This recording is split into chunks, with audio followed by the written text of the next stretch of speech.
Hello, everyone. I'm glad you're here. I've decided to do something a little different on this video. I wanted to, instead of show you how to do something, I wanted to talk about something that all artists have experienced at one time or another, no matter how early in their careers or their creative journey for their creative business, or how established. You could be the very established, that six-figure creator, and you still experience overwhelm. And I want to talk about 5 things that I've personally done to help you get back on track. And if you're a new here and we haven't met, my name is Deanna Marie.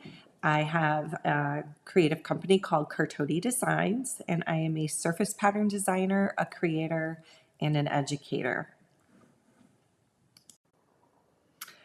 Okay, tell me if any of this sounds like you. You're feeling stuck. And by stuck, I mean like in an overwhelmed kind of stuck because you're spinning your wheels.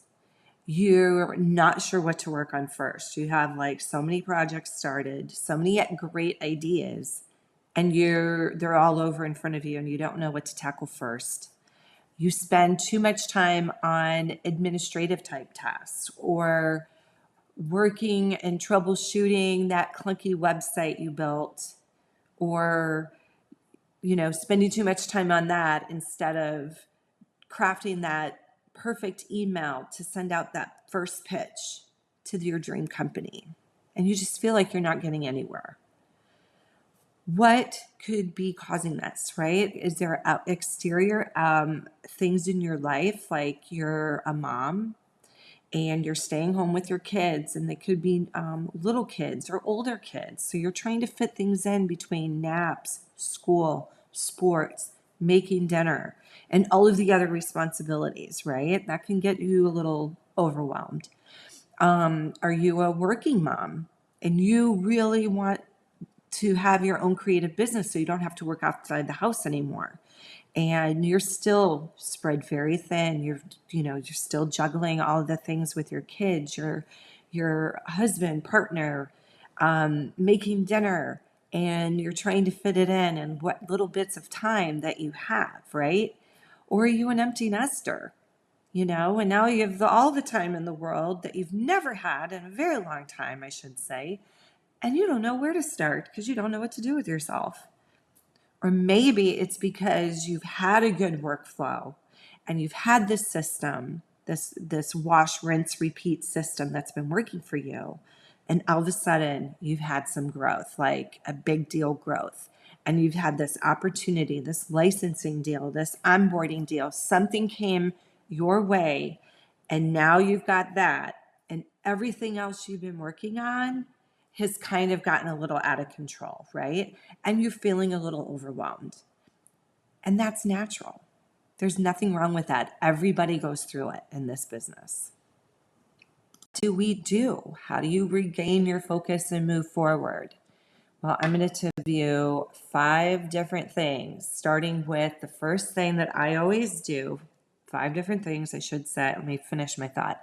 5 different things to help you kind of regain your footing and get focused again. And the first thing I always do, I step away. I literally walk away, whether I am working on a design and I'm getting nowhere, I'll sleep on it, or just take a day to mentally disconnect. Things you can do: go for a walk, read, take that opportunity to read that personal development. Call up your friend that you haven't talked to in a while and make some time to get out of the studio and be with your friends or your family. Make some family time. Have that game night that you otherwise would have been in your studio working. Another thing that's new to me that I've started doing is meditating. Just sit in the quiet with your eyes closed and just try and clear your mind. So step away. That's the first thing. Okay, so the next thing I like to do after I've stepped away is I like to make a manageable task list. And basically, I will write everything down that I'm working on, and I'll break it down into manageable tasks. And what I mean by that is basically prioritizing. Sometimes you have so much stuff in front of you, you don't know what's in front of you until you write it down. So when you write it down, then you can say, oh, okay, I need to work on this. This is a priority. I need to finish this onboarding. And you know what? I'm only going to work on that on this particular day. It's okay to work on one thing a day. Just do one thing a day to make yourself 1% better or get you one step closer to your goals is better than trying to cram 10 things into a short amount of time that you want to try and get done before you have to pick the kids up from school or before the baby wakes up from a nap. And then you don't get it done and you feel bad or you feel defeated or you feel overwhelmed or you end up thinking you can't do this. And I'm here to tell you, you can do this. You just have to be a little more realistic with the time you're given. So, yeah, go slow. Stacy Bloomfield, she's like, slow growth is good growth. And I am a firm believer of that. So take one thing a day. If that's all you have time for, that's better than doing nothing every day. So it's okay to go slow, take smaller steps, and put your all into that one thing. And you're going to be amazed at how much you do get accomplished going forward. The other thing I like to do is listen to podcasts, inspiring podcasts, whether it's the motivational guy that kind of uplifts you and you feel like he might be yelling at you, or it could be like my favorite are listening to podcasts of designers who are where I want to be. This helps you gain insight, motivation, and tips that you can apply to your business. So there are a lot of them out there. I know Stacy Bloomfield just has her podcast just came out. Bonnie Christine's got a podcast out.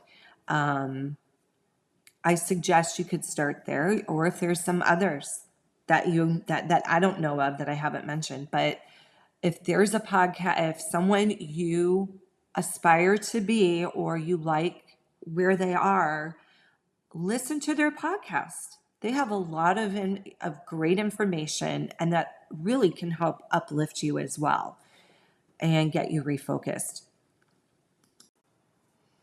Okay, so the next thing I recommend or I like to do is time block your day, especially for the moms and the working moms. This is something I highly recommend. It was a lifesaver for me.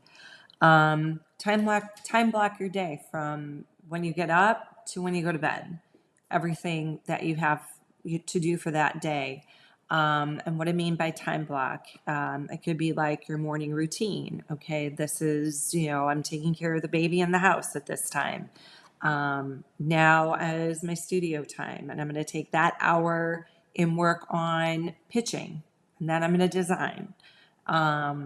So it's basically just creating blocks of time to plan your day a little bit better, and it really helps keep you organized. I really highly recommend it. It was definitely a lifesaver for me. Okay, last, I highly recommend when you're feeling overwhelmed, lean into your creative groups. And if you don't know what I'm talking about, I am talking about either a paid group or a free group of creatives just like yourself that speak your language. Because I promise you, as much as you love your friends and family and you want to share what you're going through with them or share what you're creating or whatever it is you're working on, they're not going to speak your language. They're not going to get you. They're not going to understand. But I guarantee you, you find the right community, the right tribe of people, and they are going to be your biggest cheerleaders because they've been there or they're going through it just like you, or they're further along and they are going to have so much wisdom and experience to share with you. So find your group. There's free ones on Facebook. There are paid ones that are ran on Facebook as well as off of the Facebook platform.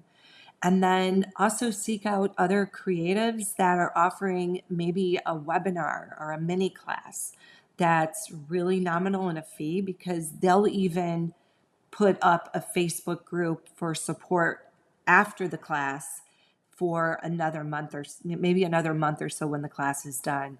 But that's a good way to segue into getting into a creative community. So find that community if you don't already have one, because you're going to need people that speak your language. And if you already have one, definitely lean into it, because believe me, we are all there to support each other.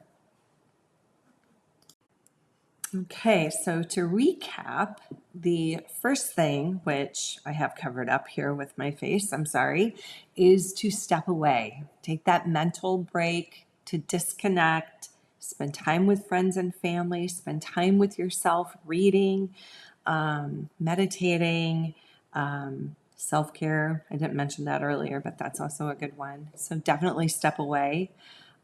Next, get organized. Write out all of the tasks. Write down everything in front of you. Get it out of your head and onto a piece of paper so you can manage it, or at least sort through it a little bit better of what is priority. And the next is listen to a podcast. Get motivated. Listen to who you aspire to be like in your own career, because you've seen someone else do it. And if they have a podcast, listen to them. Also, time block. I highly, highly recommend time blocking.